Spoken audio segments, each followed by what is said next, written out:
But first, the grassroots sports clubs fighting for survival as reopening edges closer.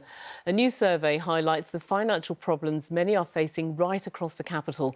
Despite a promise of £50 million in extra funding from Sport England last month, a quarter say they might not make it back. And as Antoine Allen reports, it could affect elite athletes of the future. A darkness looms over the future of sports clubs. Empty pitches may never see the return of grassroots and youth teams. The Women's World Cup inspired a new generation of footballers, but this week Surrey Girls Football League was abandoned. Sutton's head of women's football believes grassroots teams need more support. The sign up for young girls playing was on the rise, so for it to then all kind of stop, it almost loses the momentum a little bit, and you're kind of thinking that you hope that they stay interested. Last season, 3 teams in Sutton's division folded. Sport Ed say 25% of grassroots clubs may never return. And if those smaller clubs aren't supported, how can the elite level of football survive, really, unless we're bringing in players for huge transfer fees elsewhere?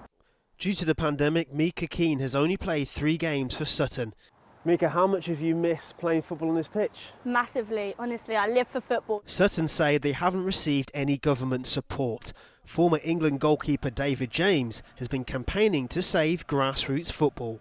If I have a message for the government, it is to look at the opening up of school facilities after hours for grassroots clubs. It's looking at reducing the fees charged for government and council facilities. And it's looking at doing all these things immediately, because the need is now, not in 2 years' time with new pitches. David says football is not alone in its need for urgent support. Local boxing clubs are the sanctuary where generations of young people have come to learn the skills and the values that change their life both inside and outside of the ring. But during the pandemic, these bags, mitts and ropes all fell silent as the future of amateur clubs like this became uncertain. In 2 weeks, boxing champion Lawrence Okoli fights for a world title.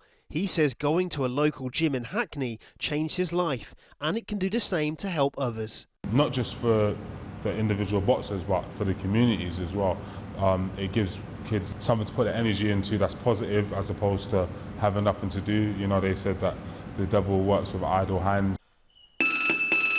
As a response to the pandemic, Sport England say they have made £10.8 million available to grassroots football and £3 million to boxing clubs. The question is, will the funds reach the clubs in time? Antoine Allen, ITV News.